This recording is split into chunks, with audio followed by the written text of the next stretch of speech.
প্রথমার্ধে ছিল হতাশাজনক ফুটবল। ফিরবে কি ২০০২ বিশ্বকাপের স্মৃতি? কিন্তু দ্বিতীয়ার্ধেই বদলে গেল সব। অধিনায়ক কিলিয়ান এমবাপ্পের জোড়া গোলে সেনেগালকে ৩-১ ব্যবধানে হারিয়ে বিশ্বকাপ অভিযান শুরু করল ফ্রান্স।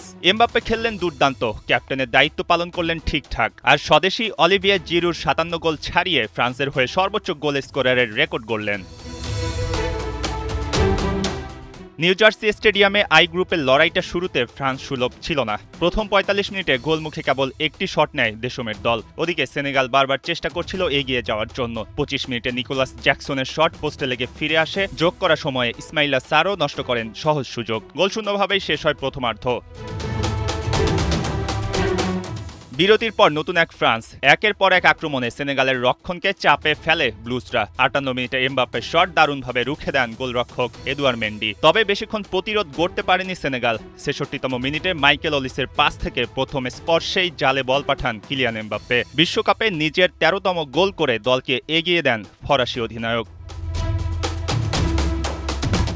ম্যাচের ৮০ মিনিটে বদলি হিসেবে নামেন ব্র্যাডলি বারকোলা। মাঠে নেমেই ২ মিনিটের মধ্যে নিজের ছাপ রেখে যান এই তরুণ ফরোয়ার্ড। রাবিওর বাড়ানো বল ধরে গোলরক্ষককে পরাস্ত করে ব্যবধান দ্বিগুণ করেন। ম্যাচ শেষের পথে সেনেগাল লিড কমানোর চেষ্টা করছে তখনও।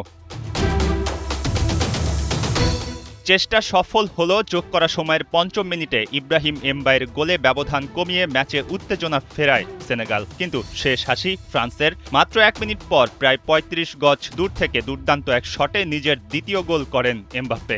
সেই গোলেই নিশ্চিত হয় ৩-১ ব্যবধানের জয়। বিশ্বকাপে ফরাসি অধিনায়কের গোল সংখ্যা দাঁড়ালো ১৪টি। প্রথমার্ধে সমালোচনার মুখে পড়লেও দ্বিতীয়ার্ধে বীরের মতোই প্রত্যাবর্তন করেছে ফ্রান্স। আর সেই প্রত্যাবর্তনের কেন্দ্রবিন্দুতে ছিলেন কিলিয়ান এমবাপ্পে।